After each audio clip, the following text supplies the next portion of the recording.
I'm surprised at that, because we had some good rallies there. Good rallies, but Peter always in control. Yep. He's keeping the initiative. He's boy moves quite well, hits quite nicely. It's out precision, but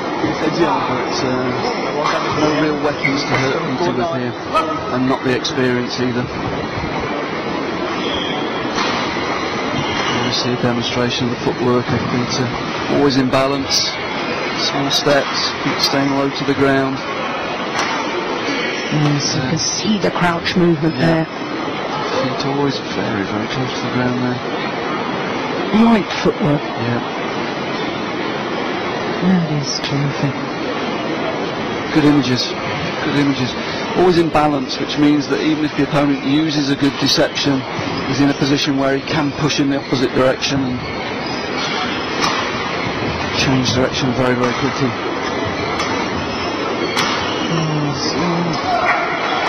Looking forward to now Speedy Gade to speed corners, perhaps probably more than he does in the timeouts, because as you were rightly saying, Peter Gade is such an experienced player, such a thoughtful player.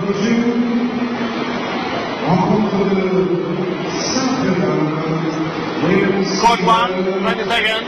Court 1, 20 seconds.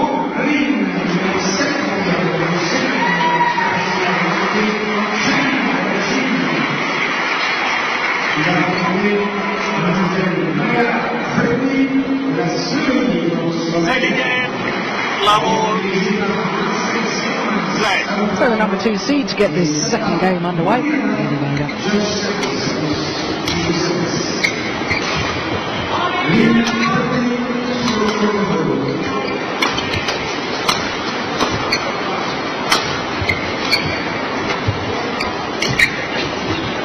Nice shot from the Brazilian Daniel Paiola.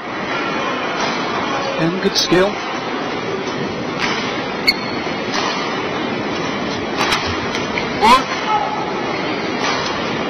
And the Brazilian just touched the shuttle. 1-all.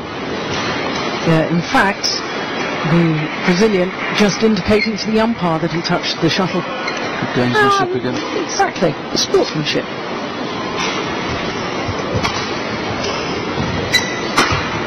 We were talking a lot yesterday, Ian, about how some of these players from countries such as Brazil, the players don't get to travel the world circuit, don't play the Super Series events, and the opportunity to play a match like this against probably some of their own sporting heroes is such a wonderful occasion for them. They will remember these matches for the rest of their lives.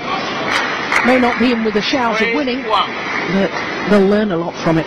Yeah, and with the new ranking system, with the world ranking system, the player of this level will never have the opportunity to get into the same tournaments except a world championship, a championship event as Peter Gade. This is the one and only opportunity during the year he'll have to play player of this level, and he's really enjoying it.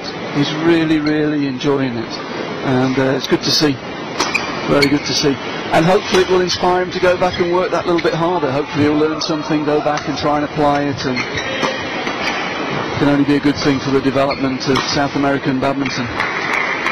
There's some hopes as well that if he's not going to be playing come the Olympics in Rio de Janeiro, that he might still be involved in badminton and be able to pass on the experiences that he's learned here in Paris onto some of the younger players. Yeah. South America is an area that's becoming more and more enthused by badminton, should I say. What was very nice in the Thomas Cup finals this year, traditionally the American representative's been it's been a battle between USA and Canada, but this year in the Thomas Cup, Peru broke that stranglehold of the two bigger nations, and they won that qualifying zone to qualify for the first time for the Thomas Cup finals, and that's a really positive step for South American badminton. Hopefully it will encourage more of the South American nations to speed up their development. And again, the Olympic Games going to Brazil will hopefully be another catalyst to aid badminton development in that region. The body smash. Good effect.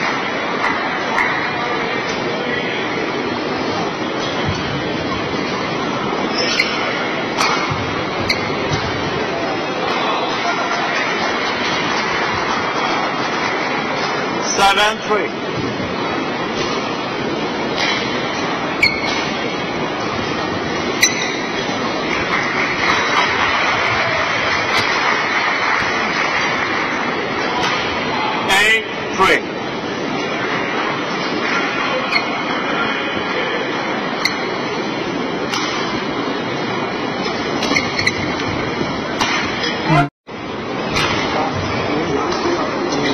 Só vai atacar esse vai, uma frente alta na rede, mais alta na fita da rede. O resto está trabalhando na mão, está fechando, jogando bem, está jogando bem. Player coaching, coaching. Tá? Vamos lá, vem cá, vai.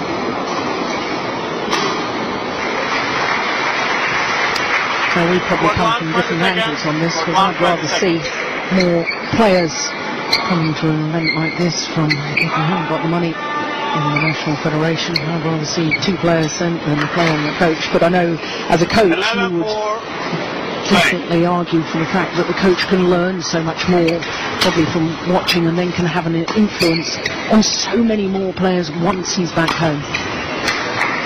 Yeah, there's that side as well. The coach, giving the coach the experience to come to these championships is a real benefit to the smaller, the less well-developed nations, shall we say. But the other thing is that you can send 2 players and they can play matches and they won't necessarily understand what's happened. They actually need it translating for them what's actually happened so that they actually learn the lessons. And I always like to see coaches with players, I have to say. I think it magnifies the benefit for the player having a coach here who can help them and explain exactly where the differences are and what the areas are to develop.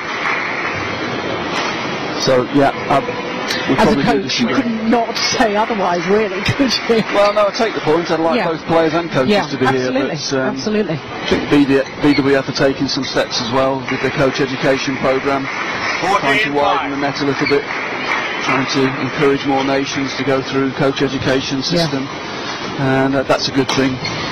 There is a coaching conference this week here. The smaller nations have been encouraged to send coaches to and receive some funding for. So coaching is an area that is key to development of world badminton. Absolutely, and as we were discussing earlier today, if you get past a certain age with players and you haven't corrected it, no, it was yesterday we were discussing it.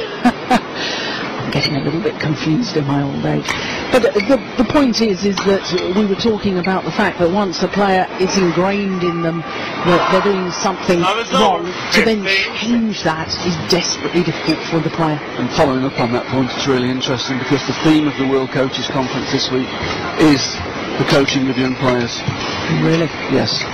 So the whole 3 days of the conference is based around best practice for coaching young players and developing players from the beginner level. In previous years it's been about high level coaching, but this year I think it's a good step from the BWF to dedicate the conference to the coaching of younger players, beginner and beginner type players. So 11-point advantage now for Gade. I think they're 12 really running away with this second game.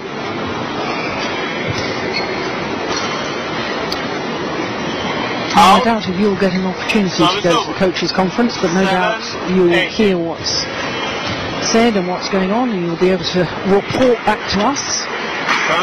I've put my order in for the papers. Excellent, good. I'll have my source, I'll get the papers. 19-7. I hope if when the schedule's reduced a little bit with less matches at the end of the week, what they do very well with the coaches' conference is they run it outside of the session times so that the coaches get the opportunity to watch the badminton and attend the conference. So we'll maybe try and sneak into one of the sessions myself. It's gone wide. In that error. 20 match point. And Paiola. And to the Gade. It's 13 match points.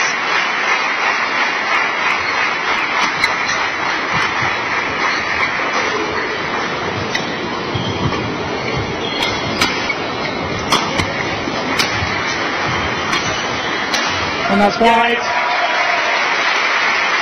What a great experience. And that's lovely to see. the wonderful sportsmanship between these two players. One, an outstanding player of a whole generation, in fact 2 generations really of badminton players, has remained at the top, doing the Danish celebration or requirements, I think, of all Danish players after every match won. Difficult to gauge in a way exactly what his form was from that match, but I have to say, lovely to see Paiola of Brazil putting up such a good fight, giving his all, and still playing with such good sportsmanship.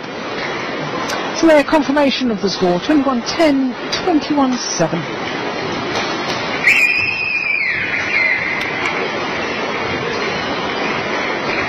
And I can tell you that Peter Gade's next opponent will be the young Korean Shon Wan-ho. Wan-ho, of course, is a qualifier to reach the quarter-final of the All England Championships earlier this year. So that's going to be a tough match, tough encounter.